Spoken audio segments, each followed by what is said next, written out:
தினம்தோறும் விளக்கேற்ற நல்ல எண்ணெய் இதயம் நல்லெண்ணெய்.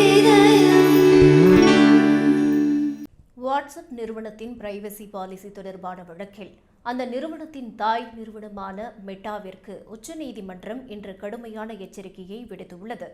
வாட்ஸ்அப் தனது பயனாளர்களின் தரவுகளை மெட்டா நிறுவனத்துடன் பகிர்ந்து கொள்வதை எதிர்த்து தொடரப்பட்ட வழக்கை உச்சநீதிமன்ற தலைமை நீதிபதி சூரியகாந்த் தலைமையிலான அமர்வு விசாரித்தது. அப்போது, எங்கள் நாட்டின் தனியுரிமையுடன் நீங்கள் விளையாட முடியாது, ஒரு சிறு தகவலை கூட பகிர நாங்கள் அனுமதிக்க மாட்டோம் என்று தலைமை நீதிபதி எச்சரித்தார்.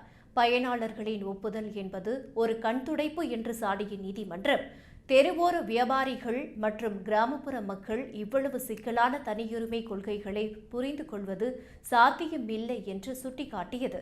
இது சிங்கத்திற்கும் ஆட்டுக்குட்டிக்கும் இடையிலான போட்டி போன்றது என்று நீதிபதிகள் விமர்சித்தனர்.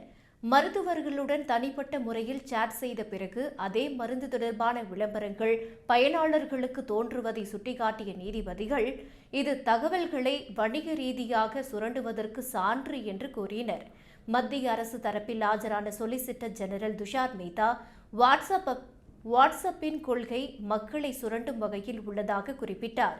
இந்திய குடிமக்களின் தரவுகளை வணிக ரீதியாக பயன்படுத்த அனுமதிக்க முடியாது என்று திட்டவட்டமாக தெரிவித்த நீதிபதிகள், நாட்டின் அரசமைப்பிற்கு உட்பட்டு நடக்க தவறினால் இந்தியாவை விட்டு வெளியேறலாம் என்றும் காட்டமாக தெரிவித்தனர்.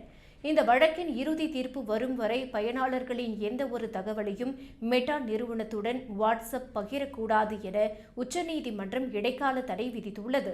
மேலும் இந்த விவகாரத்தில் மத்திய மின்னணு மற்றும் தகவல் தொழில்நுட்ப அமைச்சகத்தையும் ஒரு தரப்பாக சேர்த்துள்ள நீதிமன்றம், வரும் பிப்ரவரி 9 இதுகுறித்து முக்கிய இடைக்கால உத்தரவுகளை பிறப்பிக்க உள்ளதாக தெரிவித்துள்ளது.